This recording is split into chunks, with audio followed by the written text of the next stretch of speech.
Hello मेरे प्यारे दोस्तों, यार स्पेशली जो टीयर 3 कॉलेज के बच्चे हैं उनके लिए रहता है कि सर किसी भी तरीके से बस मुझे जॉब मिल जाए। तो दोस्तों आप लोगों को अवेयर ही होंगे, ऑलरेडी बहुत दिनों से चल रहा है ये सब चीजें, TCS NQT।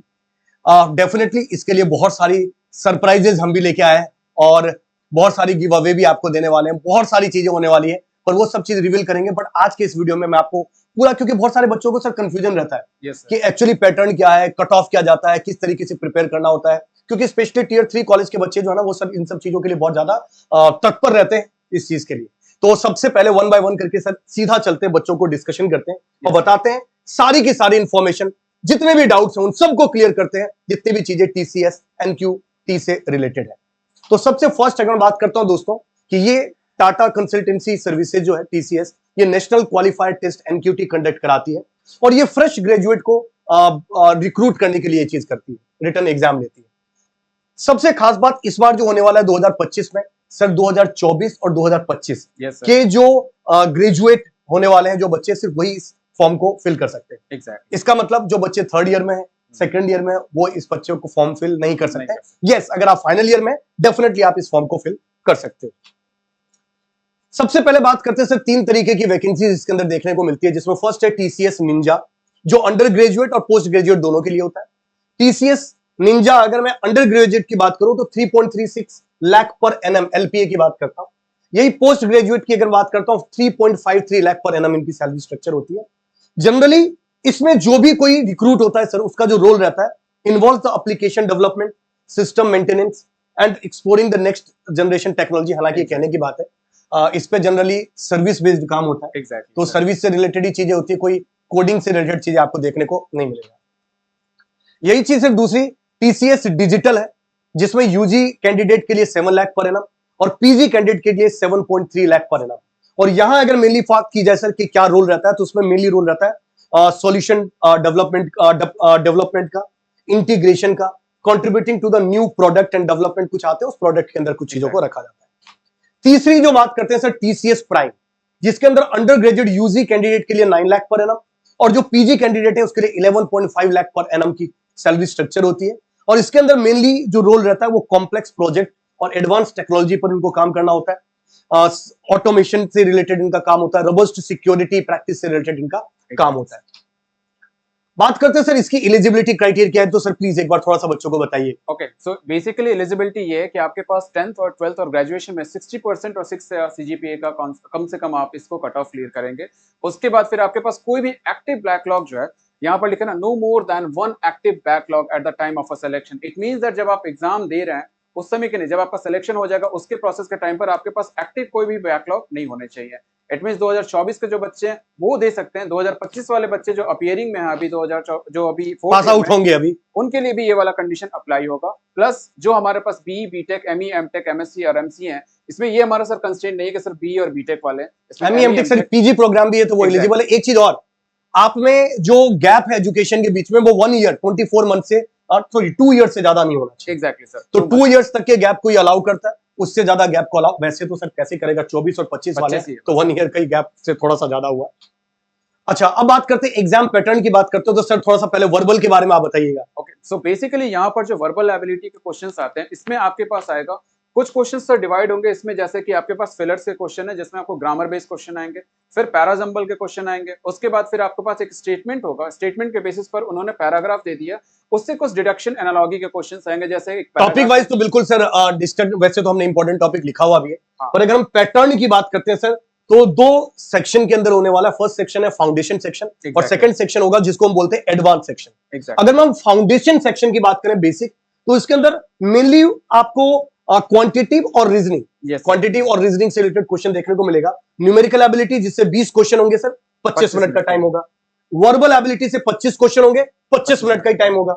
और रीजनिंग एबिलिटी से 20 क्वेश्चन होंगे, 25 मिनट का टाइम होगा। अगर टोटल बात की जाए तो फाउंडेशन सेक्शन में 65 क्वेश्चन होंगे, 75 मिनट का टाइम। सर कैसा होता है इसके क्वेश्चंस का लेवल? क्वेश्चंस का लेवल बहुत इजी होता है, ऐसा नहीं बोल सकते कि वेरी इजी होगा, लेकिन ये भी नहीं कह सकते बहुत डिफिकल्ट होगा। एक चीज इसमें और ऐड करना था सर, कि जैसे सपोज स्टूडेंट ने ये 20 क्वेश्चन उन्होंने कर दिया 20 मिनट में, नाउ ऐसा नहीं है कि वो 20 मिनट के बाद जो 5 मिनट टाइम सेव हुआ वो उसके बाद इधर जंप कर जाएंगे, उन्हें उस सेक्शन में 25 मिनट इन्वेस्ट करना ही होगा, उसके बाद ही वो स्विच कर सकते हैं आपके 25 मिनट में। और ऐसा कुछ भी नहीं है कि 25 से 26 मिनट यहाँ मिलेगा। सो टाइमर फिक्स है, यहाँ एक टाइम कंस्ट्रेंट बहुत ज्यादा इंपॉर्टेंट रोल हो जाता है। बिल्कुल, एक चीज मतलब आपको total 65-75 minute for the 65 question ऐसे नहीं सोचना है। हाँ, हर एक सेगमेंट को कवर करने के बाद इस टाइम के बाद ही आप दूसरे सेगमेंट में स्विच होगे, एग्जैक्टली, ना उससे पहले ना उसके बाद में। एग्जैक्टली। अब यही चीज बात अगर मैं बात करूं एडवांस सेक्शन के बारे में, तो ये थोड़ा सा अनप्रिडिक्टेबल रहता है। हर साल हर टाइम थोड़ा सा चेंजेस देखने को मिला है, और ये कभी भी टीसीएस पहले से रिवील नहीं करता कि क्या पैटर्न होने वाला है। Exactly sir. Advance quantitative aptitude और एडवांस रीजनिंग की बात की जाए तो ये दोनों सेगमेंट में टाइम फिक्स होता है 25 मिनट, पर कभी किसी टाइम 15 क्वेश्चन भी देखने को मिलता है, कभी 20 क्वेश्चन भी देखने को मिलता है, और कभी 25 क्वेश्चन भी देखने को मिलता है। नो डाउट डिफिकल्टी लेवल के बेसिस पर ही होगा सर, क्योंकि 25 मिनट में 15 क्वेश्चन ये अच्छे लेवल के होंगे, बस राइट, थोड़ा मॉडरेट लेवल का होगा और ये थोड़ा इजी लेवल के होगा। Exactly sir. तो एडवांस लेवल में जनरली मुझे लगता है, वैसे जितनी जगह हमने नोटिस किया वो 15 और 20 ही क्वेश्चन को उन्होंने मेंशन किया हर बार, 25 मिनट का टाइम होगा। दूसरी चीज एडवांस कोडिंग। एडवांस कोडिंग में या तो 2 प्रॉब्लम देंगे या 3 प्रॉब्लम देंगे। सर एक बताओ यार, 2 देंगे या 3 देंगे? इसका कोई फिक्स रूल नहीं है भाई कि 2 देंगे या 3 देंगे। 2 भी मैंने पहले ही बताया, ये पहले से प्रीडिफाइन नहीं होता है। 2 क्वेश्चन भी हो सकते हैं और 3 क्वेश्चन भी हो सकते हैं, बट हाँ 90 मिनट्स का आपको टाइम दिया जाएगा उस प्रोग्राम को लिखने के लिए। सर कौन सी लैंग्वेज में प्रोग्राम लिखी जा सकती है? सी प्लस प्लस, जावा, पाइथन, आप कोई भी चूज कर सकते हो। जनरली बच्चे सी प्लस प्लस में कंफर्टेबल फील करते हैं इस चीज के लिए। इसका भी सर वही सेक्शनल टाइमिंग है, आई थिंक इसके लिए 25 मिनट और इसके लिए 90 मिनट। ये तो कन्वेंशनल हो गया सर, ये तो कन्वेंशनल क्वेश्चन टाइप हो गया, प्रोग्राम में लिखनी होगी, उसको रन करके दिखाना होगा। सर थोड़ा सा सिलेबस के बारे में बताइए, क्योंकि बच्चों को पता नहीं चलता कि किस डेप्थ में जाकर पढ़ना है इस एग्जाम को क्रैक करने के लिए। अभी हम कट ऑफ की भी बात करेंगे, सब कुछ बात करेंगे, पर सबसे पहले थोड़ा सिलेबस की बात करते हैं। सो जैसे सर सिलेबस यहाँ जैसे लिखा हुआ है, profit loss, time and work, probability, number system, data interpretation, but इसके अलावा हमारे पास आएगा सिंपल इंटरेस्ट, कंपाउंड इंटरेस्ट हो गया। जो मोस्टली क्वेश्चंस जो आ रहे हैं इस समय डेटा इंटरप्रिटेशन वाले टॉपिक पर कुछ ज्यादा क्वेश्चंस बन रहे हैं। इसके बाद जो क्वेश्चंस बन रहे हैं हमारे पास प्रोबेबिलिटी के क्वेश्चंस आ रहे हैं, परम्यूटेशन कॉम्बिनेशन क्या है जो कि रीसेंट ट्रेंड का प्रॉब्लम हो गया। इसके बाद जो हमारे क्वेश्चंस बन रहे हैं जैसे रेशियो का प्रॉब्लम हो गया, प्रोपोर्शन का हो गया। लाइक पहले आते थे हमारे पास क्लॉक के क्वेश्चन, कैलेंडर के क्वेश्चन, अभी इतने इरेलेवेंट हो गए हैं। अभी हमारे पास इस वाले सेक्शन में न्यूमेरिकल एबिलिटी वाले पार्ट में ये क्वेश्चंस नहीं आ रहे हैं। वर्बल एबिलिटी की बात करें तो हमारे पास ग्रामर हो गया, reading comprehension, synonyms, antonyms and sentence completion. इसके अलावा फिलर्स के भी क्वेश्चंस ऐड ऑन हुए हैं इस 2 साल से, जिसमें आपके पास फिलर्स आएंगे। आपको उसमें कुछ भी प्रीपोजिशन हो गया, आर्टिकल्स हो गए, जो गेट का जैसे क्वेश्चंस होते हैं वो वाला पैटर्न फॉलो हो जाता है। रीजनिंग एबिलिटी में आपके पास sitting arrangement, blood relation, syllogism and coding decoding.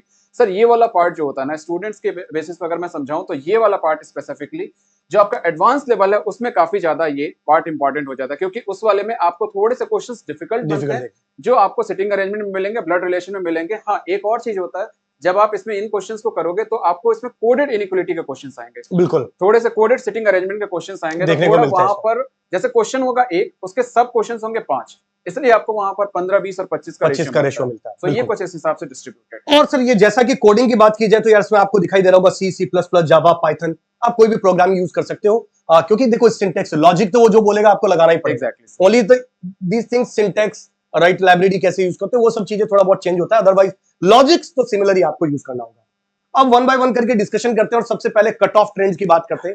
यार देखो कभी भी इस तरीके के डायरेक्ट कट ऑफ रिवील नहीं होते, बट अगर ट्रेंड को सेट करते हुए अगर हम बात करें तो फाउंडेशन सेक्शन में generally sir 70% plus overall to the qualify the next round. Exactly sir, यानी सेक्शनल वाइज भी कट ऑफ होना चाहिए, ओवरऑल 70% से तो अब होना चाहिए। एडवांस में सर 75 to 80% चला जाता है, right, plus required for the Ninja और डिजिटल रोल के लिए जो रिक्वायरमेंट होती है कोडिंग। और ये जो एडवांस वाला है ना, ये देखो निंजा और डिजिटल रोल में तो रिक्वायरमेंट होगी इस चीज के लिए आपको, और इतने परसेंट आपको कट ऑफ क्लियर करना पड़ेगा। कोडिंग क्वेश्चन की अगर बात की जाए sir, at least 1 full solution is needed.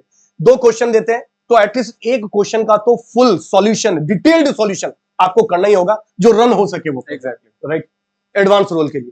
और इंटरव्यू इसके बेसिस पे, एनक्यूटी के जो स्कोर के बेसिस पे आपको इंटरव्यू के लिए और एचआर राउंड के लिए शॉर्ट लिस्ट किया जाता है।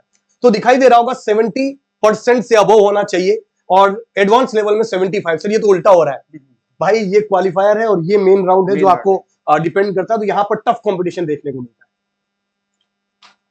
नेक्स्ट अगर सर टिप्स थोड़ा सा बताइए, बच्चों को क्या क्या कर सकते हैं बच्चे इस एग्जाम को क्रैक करने के लिए। अब सबसे पहले हमें इसमें फोकस करना होता है, क्योंकि जो हमारा फर्स्ट राउंड है वो सबसे ज्यादा इंपॉर्टेंट हो जाता है, जिसमें हमारे पास क्वांट हो गया, रीजनिंग हो गया, वर्बल हो गया। हमें उसके लिए प्रैक्टिस क्वेश्चंस स्टार्ट करना है। बट द थिंग इज आपको रैंडम क्वेश्चन प्रैक्टिस नहीं शुरू करनी है। जो टीसीएस के प्रीवियस ईयर क्वेश्चन पेपर है, पहले आप उनको फोकस करो कि किस टाइप के क्वेश्चन। बिल्कुल, और वो अवेलेबल भी है, राइट। हम करवाएंगे भी, आपको टेंशन लेने की जरूरत नहीं। यूट्यूब पे बहुत ही जल्दी जबरदस्त धमाकेदार, बहुत जल्दी क्या शुरू होने वाला ही है, तो वो भी आप लोगों को हम रिवील कर देंगे। तो प्रैक्टिस प्रीवियस ईयर पे चीजें, पैटर्न पर, जो टेक्निक्स है, क्योंकि इतने जल्दी ये सारी चीजें चेंज नहीं होती, तो उस पर आपको ज्यादा ध्यान देने की जरूरत है। और इसके साथ ही टाइम कंस्ट्रेंट बहुत इंपॉर्टेंट रोल प्ले करता है, एक्यूरेसी जैसा कि मेंशन भी है। So speed and accuracy, because आपके पास टाइम कंस्ट्रेंट के अकॉर्डिंग आपके question sectional wise cut off भी है, आपको सेक्शनल वाइज टाइम भी इन्वेस्ट करना है। सो उसके अकॉर्डिंग आपके पास एक स्पीड अच्छी होनी चाहिए। आपको ऐसा नहीं होगा कि सर कई बच्चे क्या करते हैं ना, मार्क फॉर रिव्यू कर देते हैं, वो वाला पार्ट इसमें नहीं कर सकते, क्योंकि आप इसमें जो क्वेश्चन कर दिए आप उसको टिक करके ही आगे बढ़ो। फिर वो, और ऐसा भी होता है सर कि एक सेक्शन आपने कंप्लीट कर लिया, वापस से दोबारा आप उस सेक्शन में नहीं जा सकते, बिल्कुल। तो सेक्शन वाइज स्पीड, एक्यूरेसी, ये सारा मेंटेन करते हुए आप पूरा माइंड प्रिपेयर करके फिर इस एग्जामिनेशन की तैयारी। एक चीज और जो सबसे इंपॉर्टेंट चीज है प्रॉब्लम सॉल्विंग के अंदर सर, जो प्रोग्रामिंग लिख लेंगे तो आपको पहले से प्रोग्रामिंग लिखने की आदत होनी चाहिए। तो ऑलरेडी जीएफजी के ऊपर बहुत सारी चीजें फ्री ऑफ कॉस्ट अवेलेबल है, आप जाकर उसके ऊपर प्रैक्टिस कर सकते हो, राइट, और अपने आप को प्रिपेयर कर सकते हो फॉर टीसीएस एनक्यूटी के लिए। ये तो हमने काफी कुछ चीजें बता दी सर। एक चीज और छोटा सा, जो प्रीवियस ईयर ट्रेंड की एनालिसिस को वापस से एक बार देख लेते हैं कि न्यूमेरिकल रीजनिंग एबिलिटी की बात की जाए सर, वो मॉडरेट टू डिफिकल्ट लेवल के बीच में देखने को मिलता है फर्स्ट वाला से।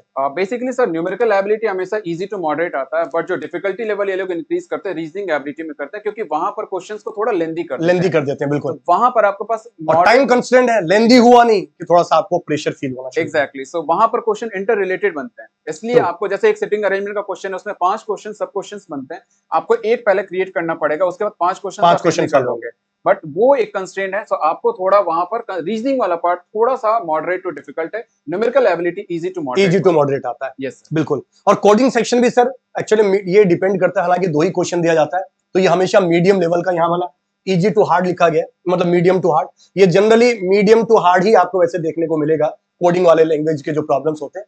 और पीवाईक्यू के आप क्वेश्चंस को अगर देखोगे बहुत सारी जगह आपको दिख जाओगे, हम क्लास के अंदर भी कराएंगे आपको, वहां पर आपको आइडिया लग जाएगा कि किस तरीके के क्वेश्चंस वो पूछते हैं। एग्जैक्टली। फाइनल सिलेक्शन रेशियो जो ना sir 5 to 10% of the application, जो फाइनल ऑफर जिनको मिलता है, जितने भी देंगे 5 to 10% ऐसे होते हैं जिनको वो लेंगे। और एक चीज और बता दूं, अभी लेटेस्ट अपडेट के हिसाब से 1.6 लाख स्टूडेंट को सर टीसीएस जो है वो ऑब्जॉर्व करने वाली है, और जिसमें से मोस्ट ऑफ अप्रोक्सीमेटली 40,000 के आसपास ऐसा होगा जो इधर से अब करने के चांस, मुझे नहीं पता 40,000 यहां से होगा कि नहीं होगा, बट हाँ काफी कुछ जो होगा वो एनक्यूटी एग्जाम के थ्रू करने वाले हैं।